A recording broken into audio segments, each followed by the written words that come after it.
Here with History and Reviews. Today I'm going to give you the simplest, easiest tutorial on how to customize your UltraSabers with the Diamond UltraSabers Launcher version 2.45.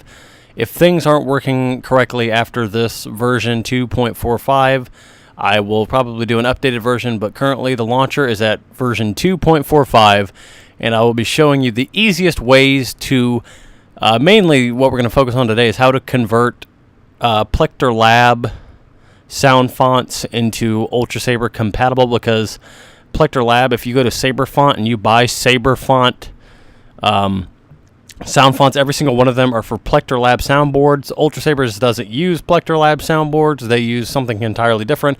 So, yeah, we're going to basically just, I'm going to show you how to do it in the easiest way possible. Not really converting, but if you have the audio files, then that's how we're going to do it. So the first thing, what you can do is hook up your UltraSabers Diamond Saber to the PC you're using. You should use a micro USB, which is basically a phone charger. It has the one end to plug into the computer and the other end to plug into the battery portion of the UltraSabers, which if you open the Saber and pull out the battery in your Diamond Saber, you will in fact see a USB port. Hook it up in there, and now we are ready to go. So as you see, it says connect right here. If you click this, it'll connect it automatically to your Saber and it'll sync up, or you can hit the Saber activation button, as I will do now.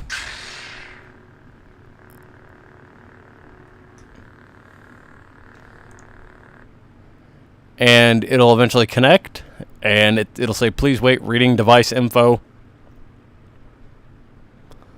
So there are two USB ports. I can't find the other one, but the one I'm hooked up to is the Obsidian soundboard. There is an Emerald LED driver USB. There are two USB ports. I can't find the one for the Emerald LED to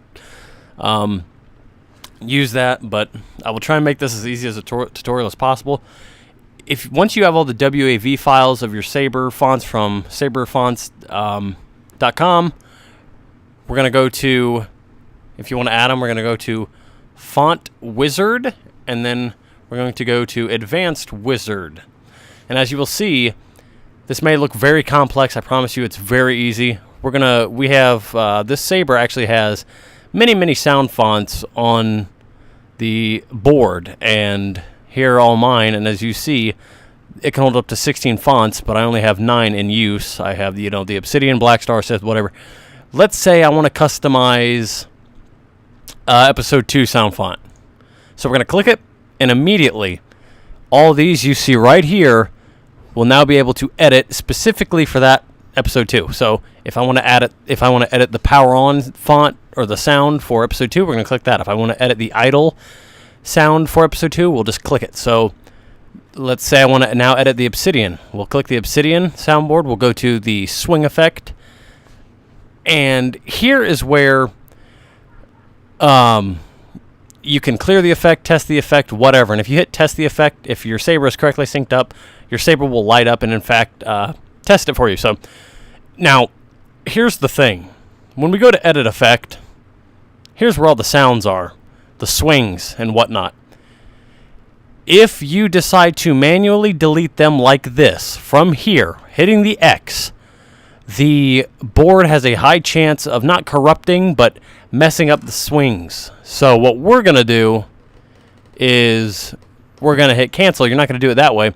We're actually going to hit clear effect, and that will clear all the sounds, and that'll make sure that you can add the sounds you want, or if you do it correctly, you can, if you want, hit the X's and add your own. But when I did that, it really, in a way, didn't clear it. It's hard to explain. But so let's say these are the old sound fonts. Let's say I deleted them, and then let's say that now let's just pretend these are new that I added. Once you add the new sounds to your specific sound font, you are going to hit Write to Board. You're not going to hit Save. You're going to hit Write to Board, and that will ensure that it's actually written to the sound font and not, you don't want to hit save, because if you hit save, it just saves it, but it doesn't write it to the board. So we're going to hit cancel on that. And yeah, so again, you also got all these gestures that you can edit. I'm not going to go into that because that's a little confusing. So yeah, that's how you do that. Again, let's go through this. We're on the Obsidian sound font. Now, let's say I want to edit episode 5. We click that, and then you click what you want to edit. So let's say I want to edit the idle effect, which is the hum. You can click test, and you might hear my lightsaber. It'll take a bit. It'll say writing effect on board. It's not writing anything, actually. It's just testing. Don't know if you can hear that, but that's what the test effect does. And again, to edit it, you're going to click Edit Effect, and the one hum that you put there is going to be there. Again, do not hit the X. You're going to want to add the WAV file on your own. Just find it wherever you got it from Saber Font, and it will actually work. If these were fonts, if you actually bought these fonts from UltraSabers, well, you could add them instantly to a sort of file in this editor, which is, I believe it's PMFT. If it's not, I will put it in the link. But it's basically this one file pack where it converts everything for you, puts it in the hum effect, the swinging, the clashing, everything like that, and you don't have to edit anything like this. Now, these are all Plector Labs sounds that I've added, and you're going to have to add them in one by one, the WAV. The swing is not bad because, 15 swing sounds, you can add them all at once, and it doesn't take that long, but it's a lot more slow than, adding the whole pack in together and having it do it for you. Now, we'll go to the Express Wizard. This is the next tutorial. This is kind of cool. It may look a bit confusing, but so here you can select the blade color of your fonts. You can select any range of color. It's very, very cool and very definitely worth the price you pay. So let's say I want to edit episode 5 sound font color specifically. We can go to the blade color dial over here. We can click this. I'll hit test color. You're not going to be able to see it, but once you hit test color, the color will show. Very beautiful, very bright. It's awesome how you can do this on the editor. Now, if you want to get fancy, and instead of just having the blade color and actually having certain colors pulse in and out, you can click this. This is basically everything all in one, from your activation to it pulsing, idling. This in the middle, this is your blade color. This is what the blade color will be when you activate it, and it will be a solid color through and through. This is the power on color, which you can test the color, and it's pretty cool. You can actually hit test, and it will indeed test it for you. And yeah, I mean, it's very cool, very user-friendly. And again, make sure you hit finish when you're done with that, and then you'll hit right to board, and yeah. So very, very easy to learn, not hard. It is a little confusing at first, but let's go over this one more time. So you're going to go to the font wizard when you open it up. You're going to hit Advanced Wizard. All your fonts are going to pop up. Whichever font you want to edit, you click. And then once you click, you have the options to change all these. So again, I want to change the swing. We'll go to Edit Effect.